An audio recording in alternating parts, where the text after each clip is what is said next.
It all started with that hike. That stupid hike we had planned months ago, long before everything went off the rails. Amy thought it would be a good idea, a chance for us to get away, bond like we used to. Get back to what made us friends in the first place. But from the moment we set foot on that trail, something felt off. It was subtle at first, the way things always are before they spiral out of control. I didn't notice it until later, until I had time to sit with my thoughts and wonder if I just ignored all the signs. Maybe I wanted to believe everything was fine because I needed it to be, because I needed us to work for the sake of what we had. But it wasn't fine. The first day went well enough. We made jokes about the ridiculous backpacks we lugged along, the ones we'd stuffed with way too much food and way too few essentials. We were both out of shape, huffing and puffing by the time we hit the first incline, but we laughed it off. It felt good, you know? Like old times. Then, the second day hit, and things started slipping. We'd camped out the night before, just the two of us by a creek, making s'mores like we were still in high school. But when I woke up, Amy was already up, sitting on a log, staring into the woods like she'd been up for hours. She didn't say much when I asked her how she slept, just shrugged and muttered something about not getting comfortable in the tent. I tried to shake it off. Maybe she was just tired. Maybe she wasn't a morning person anymore. We packed up and hit the trail again, and that's when it started. The little things. The things that, in hindsight, I should have seen for what they were. First, it was my map. I'd had it folded up and tucked in my backpack pocket, but when I reached for it to check the route, it was gone. Amy just shrugged when I asked if she'd seen it, her face a perfect mask of nonchalance. "You must have dropped it," she said. "Don't worry, I know the way." I didn't push it. I mean, what was the point? We were out there in the middle of nowhere, miles from any other hikers, and I trusted her. We'd planned this trip together. She was the one who'd picked the trail, said it was just challenging enough for the two of us. The second thing was my water bottle. I knew I'd packed enough for the day, but when we stopped for lunch, one of them was missing. Just gone, like it had vanished into thin air. Amy offered me hers, her smile a little too quick, a little too easy. "You must have left it back at camp," she said. "No big deal." By that point, though, I was starting to feel a knot in my stomach. I brushed it off, told myself I was being paranoid. But as the day wore on, I couldn't shake the feeling that something was wrong. Amy was quieter than usual, her eyes darting around like she was expecting something or someone. I tried to joke with her, lighten the mood, but she wasn't biting. By the time the sun started dipping behind the trees, we were nowhere near where we were supposed to be. The trail had grown faint, and the landmarks she'd pointed out earlier were nowhere to be found. I asked her if she was sure we were going the right way, but she just gave me that same nonchalant shrug. "We'll find it," she said. "We always do." But we didn't. That night, we made camp again, though neither of us slept much. I kept hearing noises in the woods, twigs snapping, leaves rustling. I figured it was just animals, but every time I glanced over at Amy, she was wide awake, staring into the dark like she was waiting for something. Something that never came. The next morning, things got worse. My phone, my lifeline, the one thing I had in case we got truly lost, was dead. I'd charged it before we left, made sure it had full battery, but when I pulled it out to check for a signal, the screen stayed black. I didn't even bother asking Amy if she had hers. I knew what she'd say. "You must have forgotten to charge it." Another easy smile, another shrug. By then, I was starting to lose it. I tried to stay calm, tried to tell myself that everything would be fine, but deep down, I knew it wouldn't. We were off the trail, lost in the middle of nowhere, and every time I looked at Amy, I couldn't help but feel like she knew more than she was letting on. Then, the final straw. My backpack. I'd packed enough food to last us another day, but when I went to grab a snack, the bag was light, too light. Everything was gone. Food, first aid kit, even the flashlight. I stared at the empty bag, my hands shaking. I knew I hadn't been that careless. "Amy," I said, my voice cracking. "Where's my stuff?" She didn't even look at me, just kept walking, her steps slow and deliberate, like she was leading me somewhere. "Amy?" I called again, louder this time. She stopped, turned to face me, her eyes dark and unreadable. "You're losing it," she said, her voice low, almost bored. You probably left it back at camp. I couldn't believe it. She was gaslighting me, right? Trying to make me think I was losing my mind? But why? What was the point? I tried to follow her, but the weight of everything, my missing gear, the dead phone, the creeping realization that Amy was not on my side, slammed into me all at once. I couldn't keep going. I sank to the ground, my heart racing, my breaths coming too fast. "What are you doing?" she asked, her tone sharp now.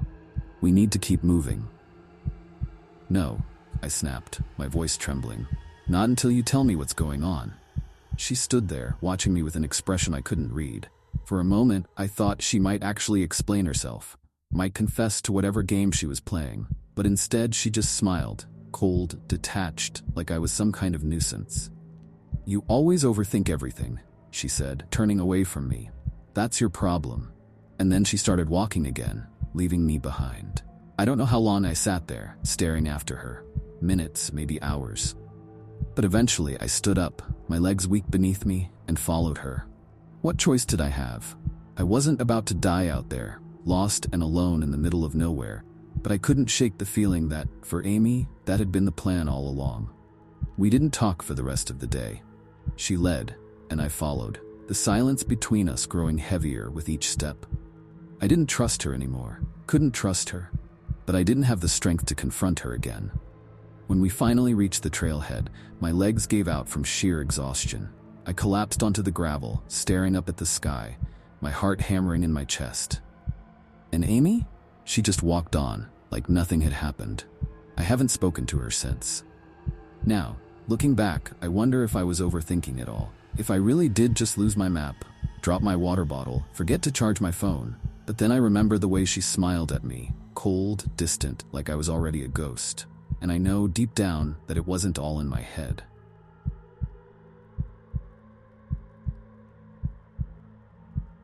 We were supposed to be on a normal weekend hike. You know the kind. The kind where you're just trying to get away from the stress of life. Me, Mark, and Kyle, 3 guys just looking to break away for a couple of days. No big deal. Or at least, it wasn't supposed to be. It started normal enough. We packed up, hit the trail early in the morning, and were making good time. We had our path mapped out, but somewhere along the way, we veered off course. Don't ask me how it happened, because I couldn't tell you. One minute we're following a well-worn path, the next we're wading through thick brush, cutting through trees that felt more alive than they should have. But you know, at first, it didn't seem like a big deal. Hikers wander off course all the time, right? We figured we'd hit another trail or a road soon enough, so we kept going, like a bunch of overconfident idiots. That's when we saw it. This old, rundown house in the middle of nowhere. Looked like something out of a forgotten time, just sitting there, like it had been waiting for us to stumble onto it. Kyle, being Kyle, thought it was a good idea to go check it out. "Hey, maybe they got a map or something," he said. I wasn't so sure, but what choice did we have? The sun was starting to dip behind the trees, and I didn't feel like sleeping under the stars without knowing where we were. As we got closer, a couple of people came out to greet us. Older guy, maybe in his 50s, tall and wiry, with this fixed grin that didn't reach his eyes. Behind him was a woman, his wife I guessed, with a smile that was just a little too wide, like it'd been plastered on. "Y'all lost?" the man asked, leaning against the porch railing. His voice was friendly enough, but something about him set my teeth on edge. "Yeah," I said, trying to keep it casual. "Think we took a wrong turn somewhere? Any chance you could point us back to the main trail?" He gave us a once-over, then smiled wider. "Sure can. But it's getting late, and them woods can be tricky after dark. How about y'all stay here for the night? My wife can fix you up something to eat, and we'll get you back on your way in the morning." I didn't like the idea. I really didn't. But Mark and Kyle were all for it. They figured it was better than fumbling through the woods in the dark, and maybe they were right. So we followed them inside. The house smelled old, like dust and decay. The kind of place that looked lived in but untouched at the same time. Everything had this weird stillness to it, like time didn't quite work right there. The man, he called himself Pete, showed us to a room with 3 creaky old beds, told us to settle in, and that's when things started to feel off. It wasn't anything I could put my finger on at first. Just little things. Like how the house was way bigger inside than it looked from the outside. Or how quiet it was, too quiet. Like the walls were swallowing up sound. I noticed how Pete and his wife would look at each other, exchanging these quick glances that I couldn't quite read. Like they were sharing some kind of secret. Dinner was simple enough, stew and bread. The wife, she never gave us her name, was friendly, but in that overly polite way that made you wonder if she was putting on an act. Pete talked a lot, asking us questions about where we were from, how long we'd been hiking, what we planned to do after. Seemed normal on the surface, but something about the way he asked those questions felt too interested. Like he wasn't just being polite, he was sizing us up. After dinner, they said goodnight and left us in the room. And that's when I knew something wasn't right. I couldn't sleep. I kept hearing these faint creaks and shuffles coming from the hallway, like someone was pacing outside our door. Every now and then the sound would stop, and I'd get this feeling that someone was standing just on the other side, listening, watching. Mark and Kyle, they were already snoring, dead to the world. So I got up, tried to shake the uneasy feeling, and decided to sneak a look around. Maybe I was just being paranoid, I thought.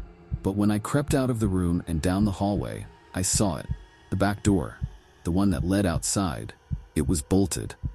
Not just locked, bolted, with these heavy metal bars that looked like they were meant to keep people in, not out. That's when the panic really hit me. I went back to the room, woke Mark and Kyle, tried to explain that something was wrong, that we needed to get out of there. They were groggy, half asleep, and didn't take me seriously at first. But then Pete knocked on the door, real quiet-like, and asked if we needed anything. That's when Mark and Kyle started to get it. We all went silent, didn't answer. The door didn't open, but I heard him walk away, his footsteps soft on the old wooden floor. After that, none of us were sleeping. The rest of the night dragged on, every minute feeling like an hour. None of us said it out loud, but we knew we weren't getting out of there easily. Morning couldn't come fast enough. At first light, we packed our things and tried to head for the door, but Pete was already there, leaning in the doorway like he'd been waiting for us. "Mornin', boys," he said, smiling that too wide smile. "Leavin' already? Thought y'all might stay for breakfast." "Nah, we should get going," I said, trying to sound casual. "Got a long hike ahead." Pete's smile didn't waver. "I reckon you do, but before y'all go, there's something I want to show you. Just out back." Every instinct I had screamed at me to say no, to push past him and run. But something about the way he was standing there blocking the doorway with that easy grin made it clear we weren't walking out without seeing whatever it was he wanted to show us. We followed him out back, through a narrow hallway that led to a shed. Inside the shed was, well, I'm not exactly sure what it was. Looked like a collection of old tools, rusty and worn. But there was something else. Something darker. Pete picked up a long, thin knife, turning it over in his hands like it was some kind of prized possession. "Funny thing," he said, his voice low. "A lot of folks come through here, looking for the trail. Some of them find it, some of them don't." That was it. That was the moment I knew we had to go, and fast. I exchanged a look with Mark and Kyle, and without a word, we bolted for the door. Pete didn't try to stop us. He just watched, standing there in the shed with that damn knife, like he was waiting to see what we'd do. We ran. Didn't stop until we were miles away, back on a road, back where things made sense. To this day, I don't know what Pete and his wife were planning. But I do know this. We weren't the first to stumble onto their land, and we probably weren't meant to leave.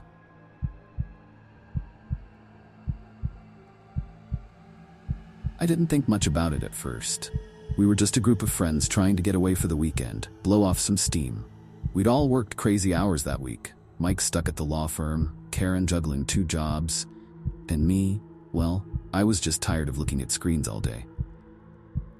The plan was simple: hit the trail, disconnect, breathe some fresh air, hike to the lake, camp overnight, nothing complicated. That's how it started anyway. We set out early that Saturday morning, everything feeling normal. Clear skies, cool breeze, the smell of pine, one of those perfect days. The trail we were on was crowded though.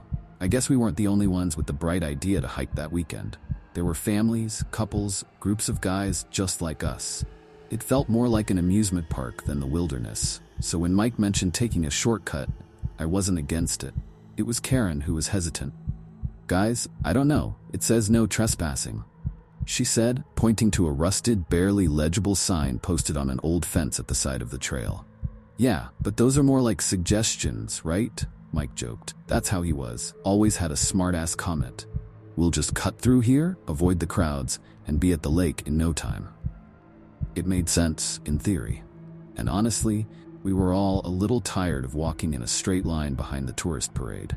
So, against Karen's better judgment, we veered off the main trail. The fence was low, half-broken, and it was clear we weren't the first ones to ignore the sign. The ground was worn in spots, and there were bits of trash, cigarette butts, that sort of thing. At first, it was fine. Peaceful even. No one else around, just us. We laughed, talked about nothing, enjoying the quiet, the feeling of being out in nature without 100 other people. But then the woods started to change. It was subtle at first. You ever get that feeling when something just doesn't feel right, but you can't put your finger on it? That's how it was. The trees were closer together, their branches twisting in odd ways. The air felt thicker, quieter, and colder. The birds had stopped singing at some point. I don't know when exactly, but the silence hit me like a wall. That's when Karen tripped. She cursed, stumbling over something half buried in the dirt. We all stopped, looking down at the ground. It was a metal trap, one of those old-fashioned, jagged things you'd see in movies, the kind designed to catch animals. Luckily, it hadn't closed on her ankle, but it had been close. "What the hell is this doing here?" I muttered, helping her up. Mike squatted down, studying the trap. "Looks old," he said, brushing off some of the dirt. "Probably been here for years." "But why is it here at all?" Karen asked, her voice shaky. She was spooked, I could tell. "And why didn't we see it?" Mike shrugged, but I could see the doubt in his eyes. Something was off, but no one wanted to be the first to say it. We kept going, slower now, more cautious. Every step felt heavier, like the forest was pressing in on us. And that's when we saw it, the first camera. At first, I thought it was just some random hiker's GoPro left behind. But no, this thing was mounted to a tree, camouflaged almost perfectly. It was small, maybe the size of my hand, but the lens, it was pointed right at us, watching. Mike walked up to it, waving his hand in front of the lens like an idiot. "Is this some kind of joke?" He laughed, but there was no humor in it. I felt the hair on the back of my neck stand up. Who would put a camera out here? We're not even on the trail anymore. Karen looked pale. "We need to go back." She was right. Every part of me wanted to turn around, get back to the main path, back to the crowds, the families with their kids and dogs. But Mike? He wasn't having it. "Come on, we're not turning back now. We're probably halfway to the lake. This is nothing. Someone's little nature project or something." But then we saw the second camera. And the third. They were spaced out, hidden, but once you knew what to look for, you couldn't miss them. There were wires too, thin ones, running along the ground, buried under leaves, leading God knows where. I kicked one of the wires by accident, and Karen screamed. "What the hell is going on?" I muttered, panic rising in my throat. I tried to stay calm, but everything in me screamed to leave, to run. We started moving faster, no longer talking, just trying to get the hell out of there. But the more we walked, the more cameras we found. The more traps we saw, hidden under leaves, placed in shadows. Whoever set this up knew exactly what they were doing. This wasn't random, and that's when we heard it. A faint humming sound. At first, I thought it was the wind. But no, it was something mechanical. It was coming from up ahead. My heart was pounding, my mouth dry. We stopped, listening, and that's when I saw it, barely visible through the trees. A small cabin or shack, wires leading from the cameras straight to it. "Mike, we have to go. Now," I hissed, my voice trembling.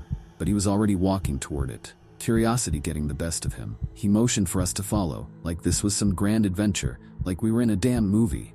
"Mike, seriously, stop," Karen pleaded, grabbing his arm, but he shook her off. We crept closer, every step making my stomach churn. The humming grew louder, more insistent. It was some kind of generator, hidden behind the shack, powering the cameras, the traps. But why? For what? And then, the smell hit us. I'll never forget that smell. It was like something rotting, something wrong. I didn't want to go any closer, but Mike was already peeking inside the cabin's window. His face went pale, and he stumbled back. "Run," he whispered, barely audible. I didn't need to ask why. I grabbed Karen's arm, and we took off, sprinting back the way we came. I didn't look back. I didn't care what was in that shack. All I knew was we needed to get the hell out of those woods. The cameras were still watching us. I could feel it. Every step, every breath, I could feel eyes on me. We ran until our legs gave out, collapsing by the old fence we'd crossed hours earlier. Back to safety. Back to where we belonged. We never spoke about what Mike saw in that cabin. I didn't want to know. But I'll tell you this, I've never taken a shortcut again. Some places are off limits for a reason.